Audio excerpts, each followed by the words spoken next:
What brings us all together is that where you live, who you are, should not define the care you have. And I still can't believe what Mark was sharing, the 70 days. Definitely, you're born in Japan, you're going to have a different care than if you're born in Brazil. And this is, of course, the same case for cancer. So City Cancer Challenge is a Swiss-based foundation.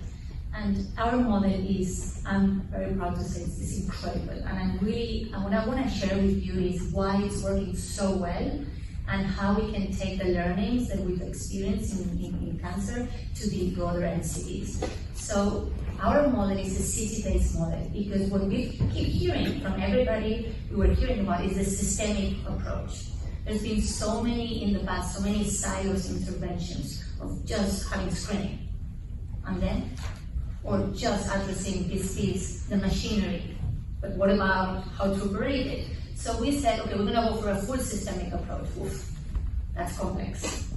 But then we realized, and talking with environmental groups, with the HIV community, that we had to go local, because that's where the action happens, that's where the evidence is generated, that's where the data is collected. So we said, we want to go systemic. The smaller viable product or territory was the city, because the city has the complexity of the system. In the city, we're working with the hospitals that go from the Ministry of Health, with the hospitals that go from the military, from the labor unit. We're talking about the academia that's being in the workforce. That's where the paying system. And in the city, actually, it's a territory that has an incidence from the national government, the regional government, and the local government. So what we bring is, we bring them all together. We bring all the stakeholders that have a say in cancer care together to address it from a systemic perspective. It's difficult, it's complex, it's a lot of interest, but it's possible. So we bring them together, we get them with the one mission, which they're all at the beginning, they all jump in. Then how we keep them together is we generate data, we generate evidence on what are the gaps, and that's what brings objectivity.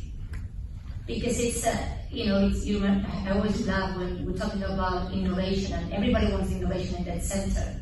Well, it has to go to the right center that maximizes everybody. We're seeing inefficiencies around the system.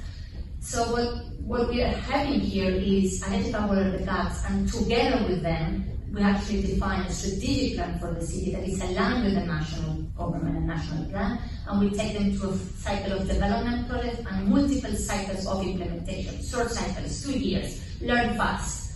And what we're bringing on top of that is implementation science. Because what the biggest impact Siga can have to the world is generating evidence on what works and what doesn't work. So yes, we're working in 15 cities, but the impact is about this evidence that we're generating of what interventions work in a country like Kenya with a $40 annual budget per person. Because what is working in Switzerland or in Europe with a $10,000 annual budget per person is not going to work in that context. So we need to start identifying what are those interventions, and second, the model, this localized model is working so well because we can bring all the stakeholders together. We can count them. We're talking about 350 people we're engaging. It's still a lot, but it's possible. And I really would like to go to the Philippines.